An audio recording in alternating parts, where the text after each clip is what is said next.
I played Klawf to the Louisville Regional Championship, and now I'm going to break down some of the main meta matchups to watch out for if you're playing this lovely little meme deck.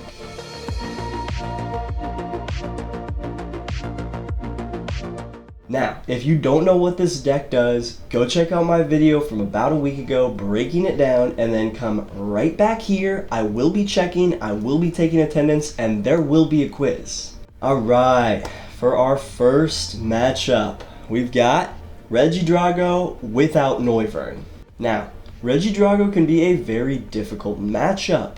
Our keys to this matchup are going to be taking out viable Regis before they evolve, trying not to bench 3 2-prize Pokemon that are within Curium range if they're able to attack with it twice. And we are really trying to use Poison to KO our opponent's Pokemon so that we do not set off Pheasantipity. An ideal line would consist of KOing a Regi, a Squawk, or a Teal Mask first turn, then gusting up and KOing another Regi, Teal Mask, Squawk, Pheasantipity, whatever, second turn, and then ideally trying to use Ursaluna with a Binding Moki to one-hit a REGIDRAGO. Now this matchup is not ideal, but it is doable because REGIDRAGO has so many 2-prize Pokemon that are within Klawf range. This means that a Squawk Mask line is doable, a Squawk Mask Fez line is doable. As long as you have enough Gust, this matchup is winnable. Our ideal play is to go second, which we want to in pretty much every matchup except maybe Charizard if you're trying to take that turn 1 win, but it's unlikely, so going second is going to be our safe play. If your opponent starts with a 2-prizer in their active spot and you're going second, you pretty much need to piece together the Klawf KO, whether it needs a Moki or not, on turn 1 if you really want to have a chance in this matchup. Now if you can't piece together the Klawf KO turn 1, putting up Petrant and taking out one of their single prize Pokemon is not a bad move. However, with Petrant we need to be very, very careful as we do not want to poison our Petrant. The reasoning for this is because those 2 damage counters that would go onto our Petch from poison can put it down to 60 HP, which puts it right in Dragapult's range. Now even if you can't Klawf into a REGIDRAGO, Petranting into it will bring it down into a Klawf with Moki range, so that is very useful. Overall, I would say this is not Klawf's best matchup. However, because our deck gets going so fast, if you can get up and going and catch them off guard and not really allow them to set up, you can take it down.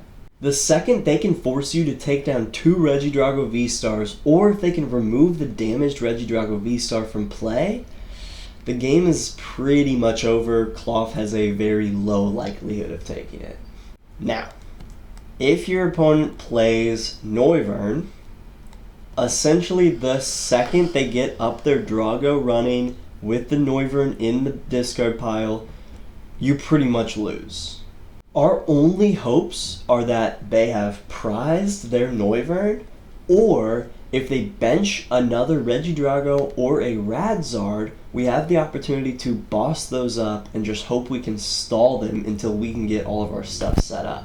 There is one way of winning this matchup if they do get the Noiv down, and it's to get such a hot start that you take 2 2-prize knockouts in the first 2 turns, and then hopefully just wait until they only have 1 prize card left, and then use Ursaluna with a Binding Moki and Poison to one-hit KO the REGIDRAGO V-Star.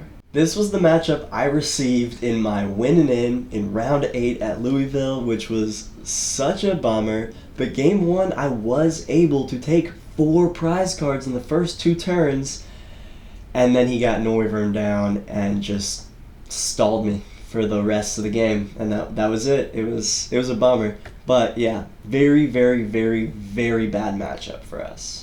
Alright, on to the next matchup. We got LUGIA. I'm giving us about 40-60 odds on this matchup. Unfortunately, not a fantastic matchup for us either. Similar to Drago, taking 2 prizes turn 1 can be huge to just knock them back and not allow them to set up the way they want to. Once they get their Archeops down, those should probably be your main Gust and KO targets. If you can limit their energy engine, they just lose. Watch out for Iron Hands. If one comes down onto the bench and they don't use it immediately, your number one priority should immediately shift to gusting and KOing that Iron Hands, because that is one of the ways that they can get right back into this matchup, even if you have a good lead. Thankfully, Iron Hands is weak to Klawf, so you don't need a Moki, you don't need anything, you just need your Klawf to be poisoned with the double turbo to one-hit their Iron Hands. Now, if absolutely necessary, a Hisuian Electrode with a Binding Moki can take out an Archeops if you absolutely need to. Now, I would avoid this play if possible, but if they only have one Archeops down and left, I would go for it. Try not to play Artisan if possible. Also, sorry if you hear breathing in the background. My dog is sleeping and he's not quiet. So, try not to play Artisan if possible, because it will just give them easy Minchinos the entire game, and that's just really annoying. You'd much rather them have to Messagoza for it. Now, an ideal line would probably look something like KOing their basic Lugia V, a Squawk, a Lumineon, whatever, turn 1. Then next turn trying to KO and Gust their Iron Hands, a different Lugia V, Lumineon, Squawk, whatever. And then finally cleaning it all up with an Ursaluna with a Binding Moki to take out their Lugia V-Star. Now typically it will not be this easy, so gusting and KOing their Archeops can also just completely cripple them, especially if you're able to do it pretty early in the game. Similar to the REGIDRAGO matchup, you just kind of have to shoot out of the starting gate in order to give yourself a good shot at this matchup, but because this deck gets going so fast so often, you definitely have a chance. Alright, now we're getting to the good matchups. Raging Bolt. The fact that Klawf plays so well into Raging Bolt was one of the many reasons why I chose it for Louisville. I hate Raging Bolt so much. I played REGIDRAGO to Baltimore and faced 3 Raging Bolts in my 9 rounds. I was pissed. So, I chose a deck that plays well into Raging Bolt, and it worked. This is definitely a Turbo v Turbo matchup. So while you would obviously love to go second, going first really doesn't hurt you too much unless you leave a 2-prizer in the active. So, Binding Moki is the star of the show in this matchup. It allows you to take 1-hit KOs on Ogre Pawns really easily, and with just Sneasler on the bench, now you're 1-hit KOing their Raging Bolts as well. Now, this deck has plenty of 2-prizers that are well within Klawf range. So, while Ogre Pawns are easier targets, we would prefer to take out Raging Bolts because obviously you're taking out their attacker, and because it won't trigger Pheasantipity. If you do go first, Petrarch can be huge to weaken their attackers and put their Raging Bolt within Klawf range, no Moki, or bring down their Ogre Pawn into Klawf range, no Moki. It's not ideal, but it can be very useful for later in the game. Now, as we saw in Louisville, the winning list, I think, ran 3 Bravery Charms, which really complicates this matchup. We have 1 Lost Vacuum, but not 3, so you gotta be careful. Also, my dog is dreaming right now. I don't know if y'all can hear this. I'm gonna take a video on my phone. This is so cute. Oh, of course he stops right when I start filming. Now, as we saw in Louisville, some Bolt lists are playing 3 Bravery Charms, which is just so annoying. Just so annoying. We have 1 Lost Vacuum to deal with one of those, but if they're able to play their Bravery Charms correct, that helps their matchup a lot. As with most matchups, playing Squawkabilly here is not ideal, but obviously because it is a Turbo v Turbo deck, you kind of have to get going really, really quick. So if you do have to Squawkabilly, don't worry about it, just do it. One thing to keep in mind in this matchup is if you absolutely need to, Electrode with a Binding Moki and Sneasler down on the bench can KO a Squawkabilly if you just need those two prizes like end of game. The key to this matchup is pretty simple. Take out 3 2-prize Pokemon in 4 or 5 turns and you'll probably take it. An ideal line would look something like KOing an Ogerpon, a Squawk, or a Bolt turn 1. Next you're trying to KO, Gust and KO another sub 220 HP 2-prizer, or if you have the Klawf with the Moki and the Sneasler set up, go ahead and take out their Bolt. And then Klawf with a Moki and a Sneasler for another Bolt, or Gust and KO a different 2-prizer. It's pretty simple, and because we mostly run single prize Pokemon, it makes the matchup super awkward for Raging Bolt. It's awesome. Sometimes in this matchup specifically, I will use the Electrode kind of as bait. So I'll put him out there, I might hit with him, and then I will try to get them to take out my Electrode so that I have my Klawf ready on the bench, or if they gust up and take out my Klawf, I'll have the Electrode ready to just hit again. This does not come up often, and I wouldn't recommend doing this play very much, but it does come up, and I've noticed it's more in the Raging Bolt matchup than in other decks. Even with Bravery Charms, this matchup is refreshingly simple from the Klawf perspective because we are able to take out their 2-prize Pokemon with our 1-prize Pokemon. So, hope you can go second. Even if you don't, I still think you have a great chance at taking this one down. Radiant Sneasler is hugely important in this matchup, so if it gets discarded or knocked out, Night Stretcher it back as quickly as possible. Alright, on to ZARD. Now I thought this matchup was going to be more friendly than it actually was, so I'm giving it about 50-50 odds with Charizard. Alright, so this matchup would be so much easier if Dusknoir just didn't exist. But, whatever, it's still okay for us. Now, turn 1, we are trying to take the knock. Petra can give you the turn 1 win if you go first, but it's risky. I was able to piece together a turn 1 win, game 2 against Charizard, round 6, I think, at Baltimore. Nope, Louisville. And it was all because of Carmine. So I was able to get the Petron down, I had my Brute Bonnet down, I was able to, I think I had to get a rescue board onto my Squawk or something to get my Petch back into the active, and then I think I used a Lumineon. I tried to go get an Arven, my opponent was like, yeah, you can't do that first turn, I was like, thank you. So I went and got a Carmine, which I can do first turn going first, used that, drew my Ancient Booster, and that won it for me. So, going first against ZARD is a play. It's not something I would recommend every time, but maybe if you lose game 1, going first game 2 is really not a bad move to just try and take the insta-win. Our goal here is going to be taking a turn 1 knock.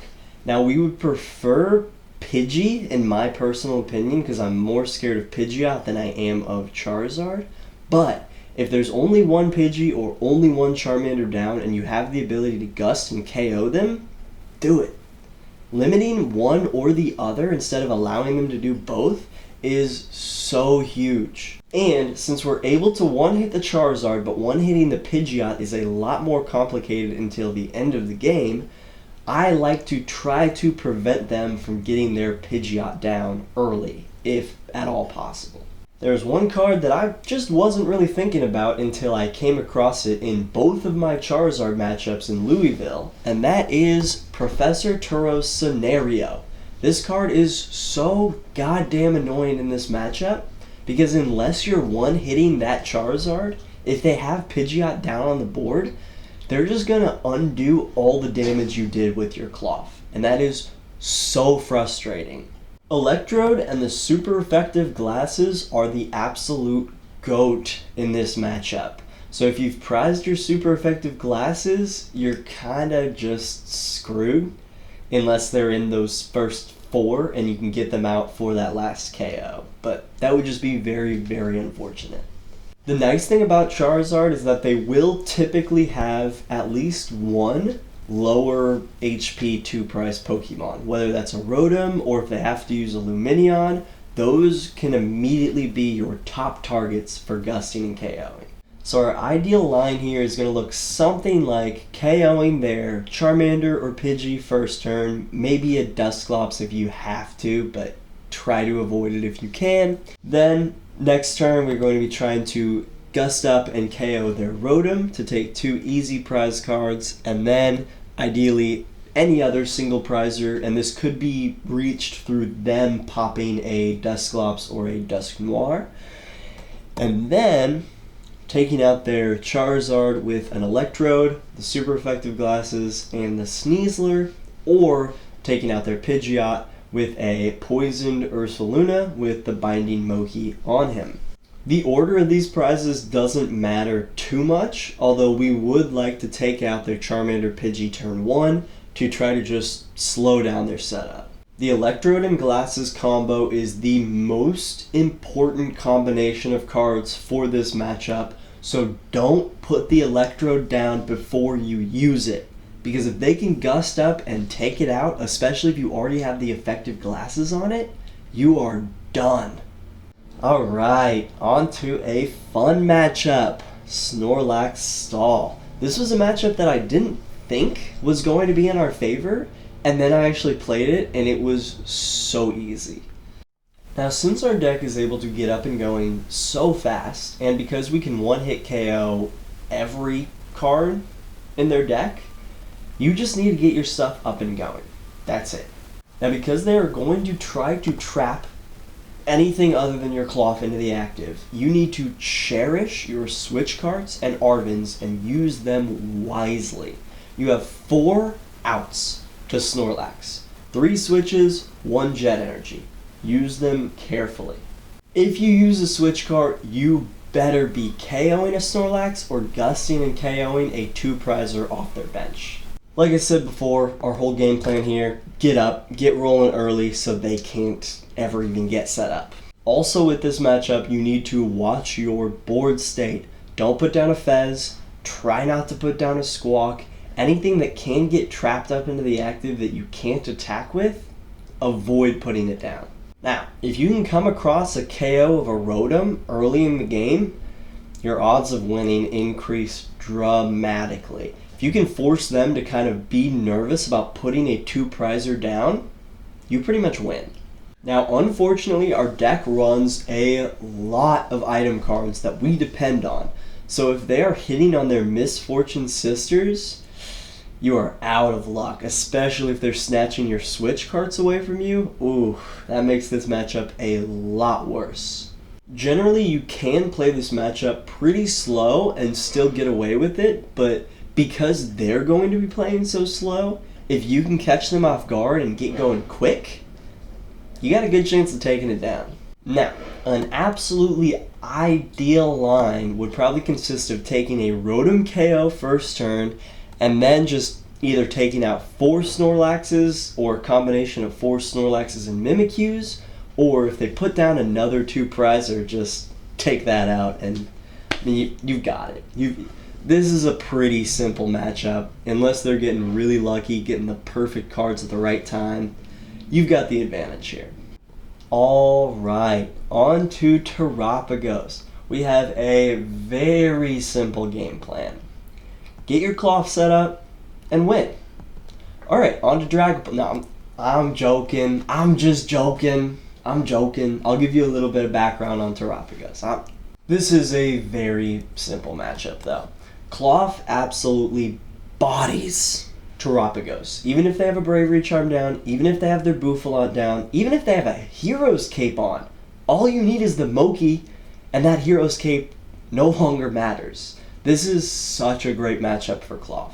And thankfully, their other 2-prizer, Fezandipity, is also weak to Klawf, so they're just totally screwed.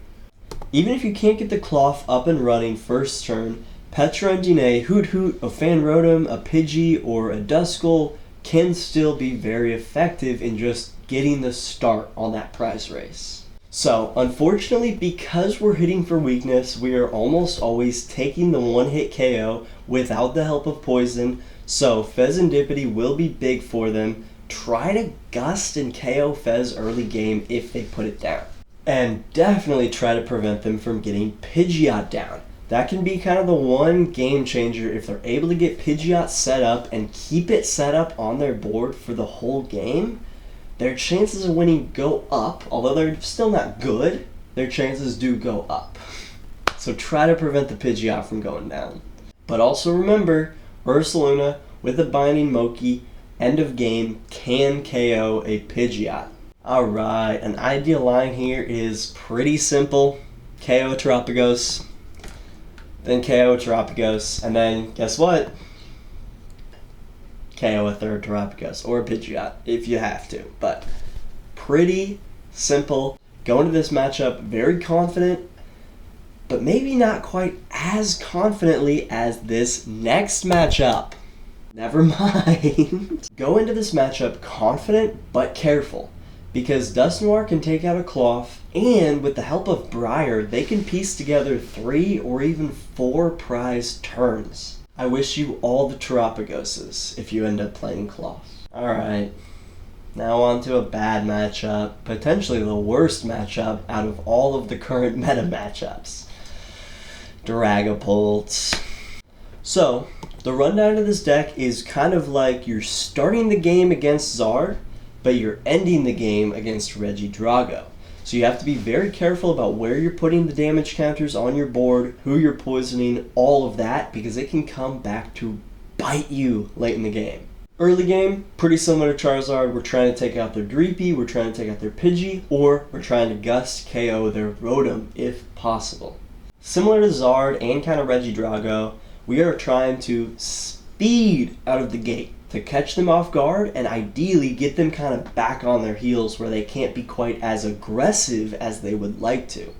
Now, if they are not getting their setup quite how they want, if you can force them to use Lumineon, oh baby, your chances of winning go way up, because now you will likely have the option to take out a Rotom, a Lumineon, and then you only have to piece together one more KO, whether that's Ursaluna with a Moki to take out Pidgeot, or just 2-hit a Dragapult, which is not ideal because, again, Professor Turos could come into play.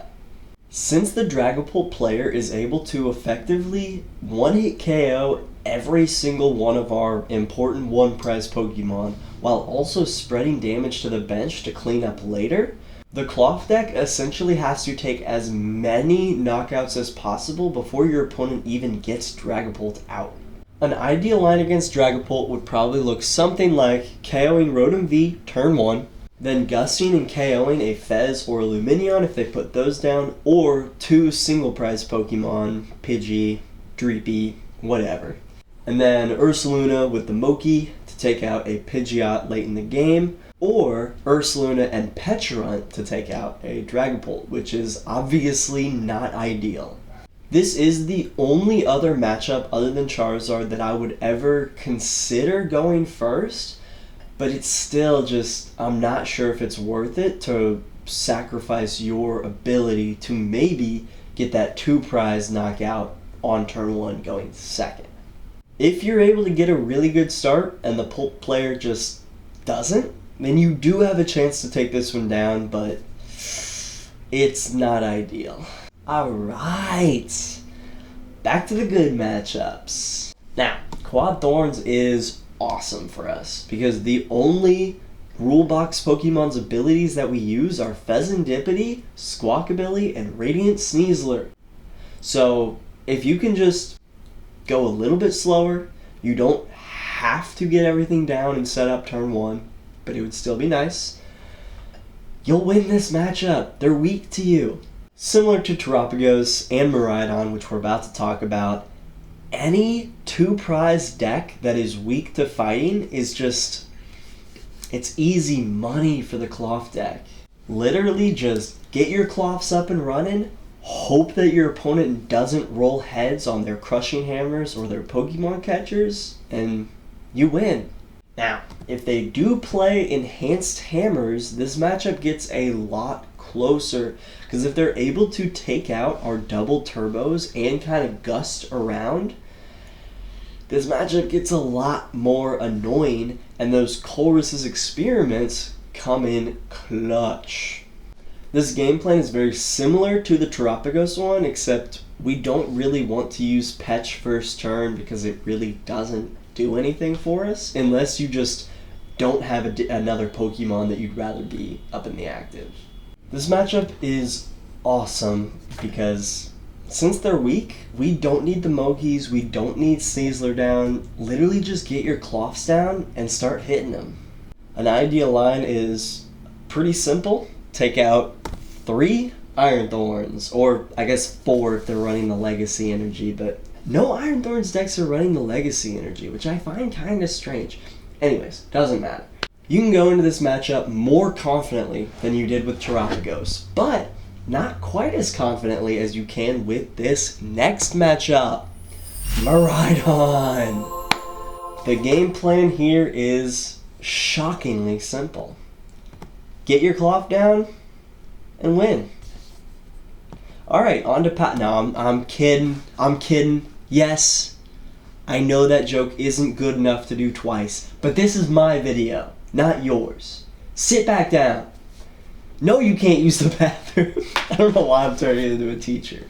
Anyways, Miraidon. Pretty simple. Get your Klawfs down, start hitting. All you have to watch out for is Iron Hands. Any Iron Hands put on the bench should immediately be your top gust target, because Iron Hands is the only way that they are even coming close to us in this matchup.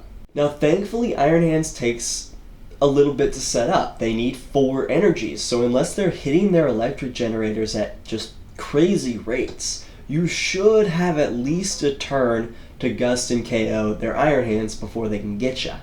Now, we are trying to avoid taking their one prize knockouts. They are going to try to push for their Zapdos. They're going to try to push for their Greninja.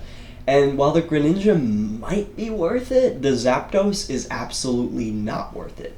Try to avoid taking the one prize knockouts if possible.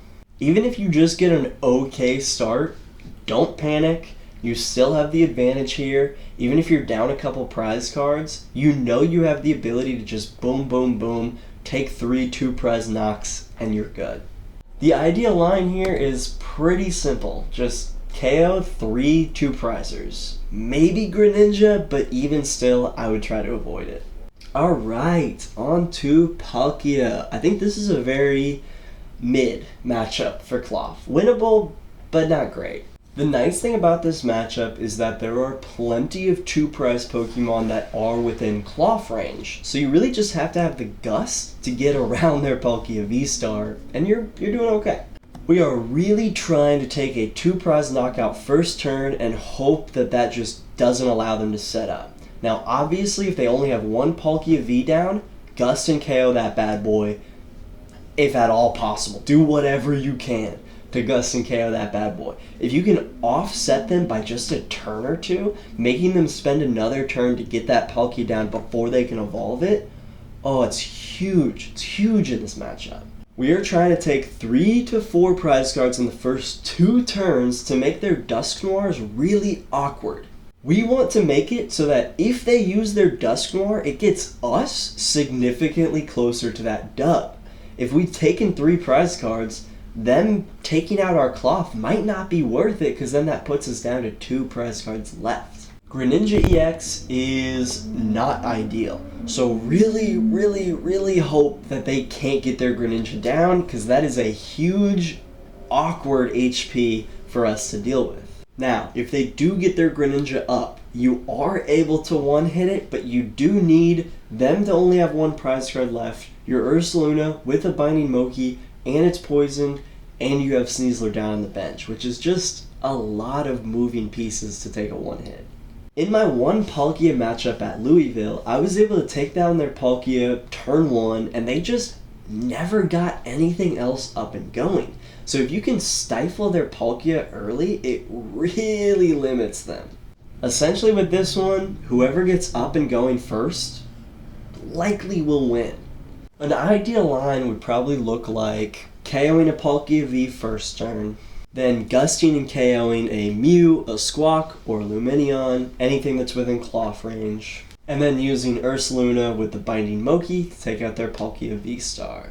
I played Palkia round 1 at Louisville, and I was so out of it that early in the morning.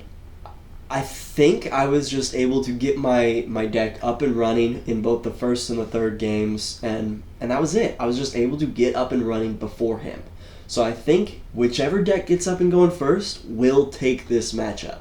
Alright, well, that is all I'm doing today for the matchups, but let me know in the comments if you'd like to see Turbo Moon, Ancient Box, Pidgeot Control, Gardevoir, or the Goldango matchups, and I'll make that video as well. I should have some more deck breakdowns coming up. I really just wanted to finish off my little Klawf trilogy of videos before I got started on anything else, but let me know any ideas you have for some fun decks that are coming out in the future. I think I'm going to try to cover Invincible Slowking, the single prize Ogie Dogie deck, just a bunch of really fun decks that I've seen. So stick around, stay tuned. Thank you so much for watching.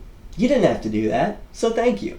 And also, your quiz is to subscribe to me. It's pretty simple, it's pretty easy.